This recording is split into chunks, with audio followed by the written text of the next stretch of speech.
Assalamualaikum warahmatullahi wabarakatuh. Selamat pagi, selamat siang, dan selamat malam. Selamat datang di channel Math Literasi. Pada video kali ini, kita akan membahas soal-soal tentang tes potensi akademik, tes bakat skolastik atau TBS, dan pada beberapa tes lainnya juga disebut dengan psikotes. Materi yang akan kita bahas adalah tentang tes kemampuan penalaran, bagian penalaran analitis. Ini merupakan video part 1.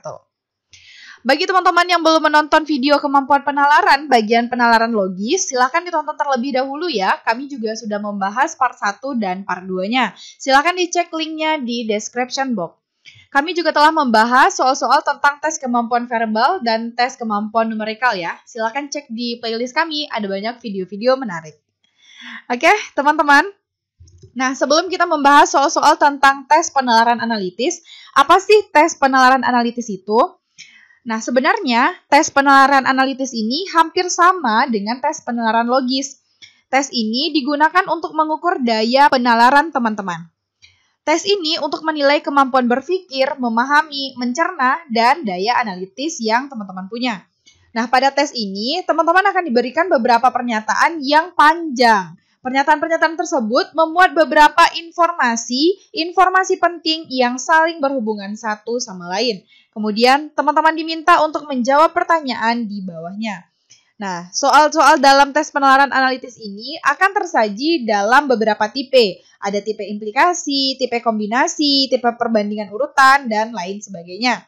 Nah, jadi untuk dapat menyelesaikan soal ini dengan baik, teman-teman harus mampu menyederhanakan kalimat-kalimat itu bisa menjadi pemisalan, atau membuat model matematis, atau menyusun ke dalam bentuk tabel, dan sebagainya. Kemudian, agar lebih efektif dan efisien waktu, maka teman-teman harus maksimal dan kerjakan terlebih dahulu mana yang teman-teman bisa. Nah, terakhir tipsnya adalah sering-sering berlatih. Begitu teman-teman. Oke ya, udah pada nggak sabar nih untuk membahas soal tentang penalaran analitis. Kita mulai dari soal yang pertama.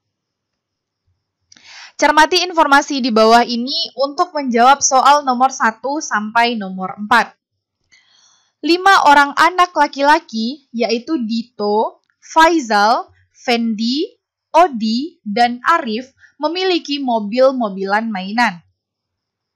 A. Mobil mainan milik Arif lebih banyak dari milik Odi dan Fendi. Pernyataan yang kedua, mobil mainan milik Faizal lebih banyak dari mobil mainan milik Fendi, tetapi tidak lebih banyak dari mobil mainan Arif. Pernyataan ketiga, mobil mainan milik Dito sama banyaknya dengan mobil mainan milik Fendi. Dan di pernyataan keempat, mobil mainan milik Odi lebih banyak dari mobil mainan milik Dito. Nah, sekilas kalau teman-teman lihat pernyataan seperti ini pasti kita bakalan pusing ya, karena terlalu banyak pernyataan-pernyataan. Nah, untuk memudahkan kita menyelesaikannya dan menemukan kesimpulannya, maka seperti yang sudah saya sampaikan tadi, kita ubah terlebih dahulu pernyataan ini ke dalam pemisalan. Kalaupun tidak dalam pemisalan, kita juga bisa mengubah pernyataan ini ke dalam bentuk model matematika. Nah, pernyataan yang pertama, mobil mainan milik Arif lebih banyak dari milik Odi dan Fendi. Berarti miliknya Arif itu lebih dari miliknya Odi dan Fendi. Itu pernyataan yang pertama. Pernyataan yang kedua, mobil mainan milik Faizal lebih banyak dari mobil mainan milik Fendi. Berarti Faizal lebih banyak ya daripada Fendi. Kemudian, tetapi tidak lebih banyak dari mobil mainan Arif. Artinya apa? Mobil Arif lebih banyak daripada punya Faizal. Oke. Di pernyataan berikutnya, yang ketiga, mobil mainan milik Dito sama banyaknya dengan mobil mainan milik Fendi. Berarti Dito sama dengan Fendi. Nah, di pernyataan yang keempat, mobil mainan milik Odi lebih banyak dari mobil mainan milik Dito. Berarti Odi lebih dari Dito. Nah, kalau udah seperti ini kan kita udah nampak ya gambarannya kira-kira punya siapa yang paling banyak, punya siapa yang paling sedikit gitu. Dari sini udah bisa kita analisa karena udah nggak dalam bentuk kalimat panjang-panjang seperti ini gitu ya. Oke, kita lihat soal yang pertama. Mobil mainan yang paling banyak adalah mobil mainan milik. Nah, ini tadi ya bentuk modelnya.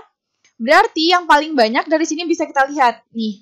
Yang pertama, Arif itu lebih banyak dari Odi dan Fendi. Kemudian di sini dibilangnya Faizal lebih banyak daripada Fendi. Tetapi Arif itu lebih banyak daripada Faizal. Artinya sampai di pernyataan ketiga yang paling banyak itu punya si Arif. Nah, kita lihat yang keempat yang di sini ya. Dito sama dengan Fendi. Nggak ada hubungannya dengan Arif ya. Yang jelas, Fendi itu tadi lebih sedikit punya dia daripada Arif. Artinya Dito juga lebih sedikit daripada Arif. Nah gitu. Berarti sampai sekarang yang paling banyak adalah Arif. Kemudian yang terakhir dibilang bahwa Odi lebih banyak daripada Dito ya. Ini Dito. Nah artinya gimana? Yang paling banyak berarti adalah mainan milik C. Arif. Nah gitu. Bagaimana teman-teman? Paham ya? Oke. Kita lanjutkan soal yang kedua. Pernyataan yang salah adalah, nah kita lihat lagi model matematikanya tadi. Pernyataan yang salah berarti kita lihat satu persatu optionnya ya. Mobil mainan paling banyak adalah milik Arif, ini benar ya. Yang B, mobil mainan Arif lebih banyak dibanding milik Faizal, juga benar karena Arif tadi yang paling banyak. C, mobil mainan milik Dito sama banyaknya dengan milik Fendi, ini ya. Benar bahwa milik Dito itu sama dengan milik Fendi. Kemudian yang D, mobil mainan milik Faizal lebih banyak dibanding milik Dito. Oh, benar, kenapa? Karena punya Dito sama dengan punya Fendi. Sementara punya Fendi itu lebih sedikit daripada punya Faizal. Artinya apa? Mobil si Faizal lebih banyak daripada punya si Dito. Maka yang D juga benar. Yang E, mobil mainan milik Fendi lebih banyak dibanding milik si Odi. Nah, kita lihat. Odi itu lebih banyak daripada Dito. Artinya, mobil mainan punya Odi juga lebih banyak daripada punya Fendi kan? Karena mobil mainan Fendi sama dengan punya si Dito. Maka yang salah adalah pernyataan yang E. Nah, gitu. Rumit, tetapi kalau udah dapat modelnya seperti ini gampang, enak ngerjainnya ya. Coba lagi kita lanjutkan soal yang ketiga. Jika mobil mainan Faizal lebih banyak dari mobil mainan milik Odi, maka pernyataan yang benar adalah Faizal lebih banyak daripada si Odi. Nah, ini tambahan pernyataannya ya. Oke. Maka pernyataan yang benar adalah A. Mobil mainan milik Fendi dan Dito adalah mobil mainan paling sedikit. Benar ya? Nih, kalau kita urutin yang ini pernyataannya, yang paling banyak itu kan punya si Arif. Kemudian yang kedua yang paling banyak itu adalah punya si Faizal ya, karena katanya punya si Faizal ini lebih daripada punya Fendi, sedangkan punya si Fendi itu sama dengan punya Dito. Nah, terus si Odi lebih banyak memang daripada si Dito, tapi Odi kan lebih sedikit daripada Faizal. Berarti yang kedua itu si Faizal. Paham ya, teman-teman? Bisa ya diikutin ya. Nah, kemudian yang ketiga berarti punya siapa yang lebih banyak? Coba kita lihat. Odi dulu ya. Odi lebih banyak daripada Dito. Berarti di sini Odi. Nah, yang keempat, kelima baru punya si Dito sama si Fendi. Ini boleh nih bolak-balik urutannya ya, karena punya dia sama gitu. Nah, kita lihat pernyataan yang A. Mobil mainan milik Fendi dan Dito adalah yang paling sedikit. Iya, benar. Gitu ya. Terus yang B. Mobil mainan milik Faizal yang paling banyak. Enggak dong, yang paling banyak itu punya si Arif. Punya si Faizal tuh hanya lebih banyak daripada si Odi. Sementara si Odi itu lebih sedikit punya dia daripada punya si Arif gitu. Berarti pernyataan yang B salah. Lanjut yang C. Mobil mainan milik Faizal lebih sedikit dibanding milik Dito. Faizal lebih sedikit daripada Dito. Iya benar. Karena Dito itu, dia di urutan keempat nih, di sini kita lihat nih ya. Faizal yang nomor 2 paling banyak. Berarti ini mainan milik Faizal lebih sedikit itu salah. Dia lebih banyak gitu. Yang D, mobil mainan milik Fendi lebih banyak dibanding milik Arif. Enggak Arif itu yang paling banyak. Ini salah. Yang E, mobil mainan milik Arif dan Faizal adalah sama banyak. Enggak ada pernyataan di sini yang bilang punya mereka paling banyak. Yang kita tahu punya Arif itu paling banyak, setelah itu punya si Faizal gitu. Makanya yang E juga salah. Berarti pernyataan yang benar adalah option A. Nomor 4, pernyataan yang benar berdasarkan informasi tambahan di nomor 3 adalah, nah ini tadi model matematikanya, terus tambahannya tadi di nomor 3, mobil si Faizal itu lebih banyak daripada punya si Odi. Nah ini urutannya ya, tadi Arif yang paling banyak, setelah itu Faizal, kemudian Odi, Dito, Fendi gitu ya. Nah kita lihat option A. Mobil mainan milik Odi dan Fendi adalah yang paling sedikit. Bukan ya, yang paling sedikit adalah punya Dito dan Fendi. Berarti yang A salah. Kemudian yang B, mobil mainan milik Arif lebih sedikit dibandingkan Faizal. Jelas salah karena Arif yang paling banyak. Yang C, mobil mainan milik Odi lebih banyak dibanding milik Faizal. Odi lebih banyak daripada Faizal juga salah. Yang D, mobil mainan milik Faizal sama banyaknya dengan milik Arif. Kita nggak tahu.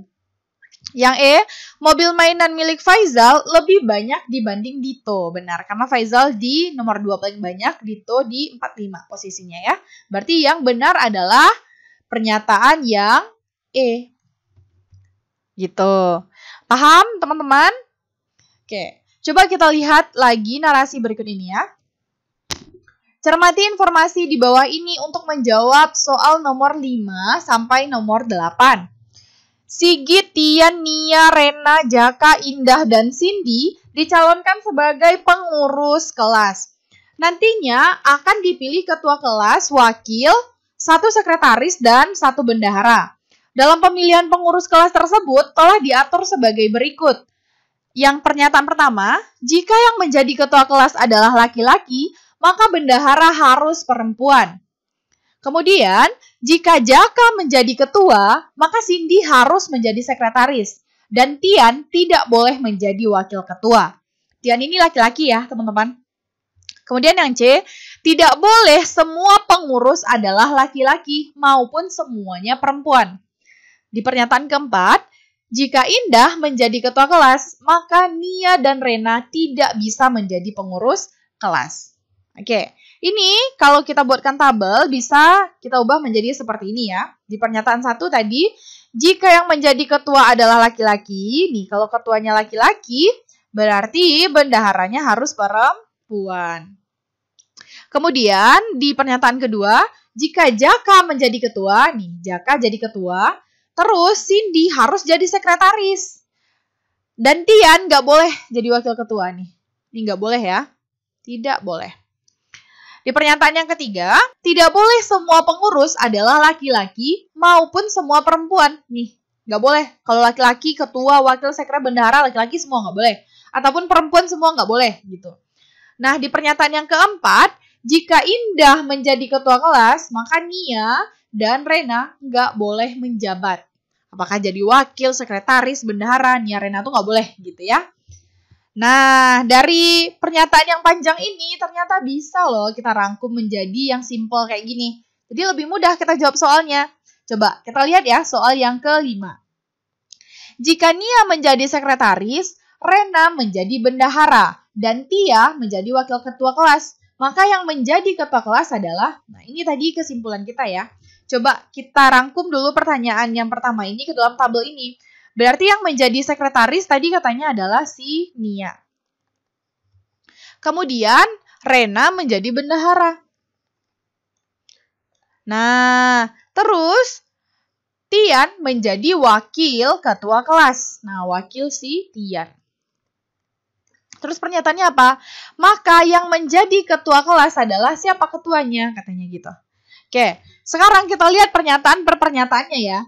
Kalau misalnya si Nia udah jadi sekretaris, nah Nia nih jadi sekretaris, berarti yang nggak bisa jadi ketua siapa? Si Indah ya. Indah nggak bisa jadi ketua. Terus Rena udah jadi bendahara nih.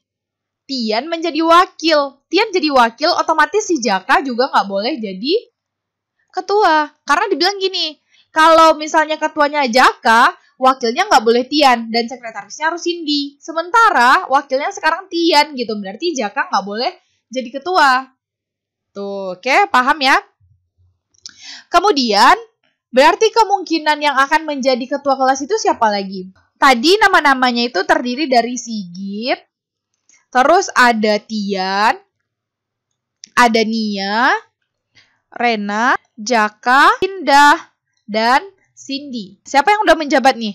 Oh, berarti di sini ada si Sigit. Sigit bisa ya. Si Tian udah ada jabatan, berarti Tian enggak. Nia udah ada jabatan, Rena juga udah ada, Jaka nggak bisa, Indah juga nggak bisa. Berarti kemungkinannya antara si Cindy dan Sigit gitu. Nah, karena bendaharanya tadi perempuan, berarti ketuanya harus laki-laki dong. Maka jawabannya si Sigit. Nah, berarti yang menjadi ketua kelas adalah Sigit. Paham ya teman-teman? Nih di pernyataan 1 dibilang, kalau bendaharanya perempuan, berarti ketuanya laki-laki. Nah, bendaharanya sekarang si Rena, perempuan. Berarti ketuanya adalah Sigit. Karena laki-laki di sini ada 3 ya, Tian, Jaka, Sigit. Jaka udah nggak bisa, berarti tinggal si Sigit gitu. Oke, lanjut ya soal yang ke-6. Jika Jaka menjadi ketua kelas, maka yang memungkinkan menjadi bendahara adalah... Nah, yang jadi ketuanya sekarang adalah si Jaka. Otomatis yang menjadi sekretarisnya adalah si Cindy. Yang ditanyanya adalah yang memungkinkan menjadi bendahara. Nah, sekarang ketuanya laki-laki, berarti bendaharanya harus perempuan. Kemungkinannya siapa? Indah, Nia, terus siapa lagi? Rena ya. Maka jawaban yang benar adalah A. Nia, Indah, dan Rena. Kita lanjutkan soal yang ke-7. Jika Cindy menjadi sekretaris dan Rena menjadi bendahara, maka pasangan ketua dan wakil ketua yang diperbolehkan adalah, nih coba kita ubah ya. Yang menjadi sekretaris berarti sekarang adalah si Cindy. Otomatis kalau misalnya Cindy yang menjadi sekretaris, Jaka udah jadi ketua. Ya, Jaka ketuanya. Terus yang dibilangnya adalah Rena jadi bendahara. Maka pasangan ketua dan wakil ketua yang diperbolehkan adalah, yang jelas untuk wakil ketua itu si Tian nggak boleh. Tian nggak boleh nih ya. Nah, berarti Jaka sama siapa? Nih, Jaka sama Tian udah nggak boleh. Berarti Jaka sama Sigit jawabannya. Jadi jawaban yang benar adalah E, Jaka dan Sigit gitu. Karena posisi ketua udah pasti si Jaka, karena sekretarisnya Cindy gitu. Tadi pernyataan 2 kan udah dibilang nih. Ketuanya Jaka, sekretarisnya Cindy, tapi Tian gak boleh jadi wakil gitu. Paham teman-teman? Satu lagi ya soalnya, soal yang ke-8. Jika Tian menjadi wakil ketua dan Sigit sebagai sekretaris, maka pasangan yang tidak mungkin menjadi ketua dan bendahara adalah, nih coba kita buatkan dulu, Tian menjadi wakil ketua. Ini si Tian. Terus Sigit sebagai sekretaris. Sekretarisnya si Sigit. Terus maka pasangan yang tidak mungkin menjadi ketua adalah, nah ini udah gampang banget nih. Kenapa? Karena si Tian jadi wakil, otomatis yang nggak boleh jadi ketua adalah si Jaka.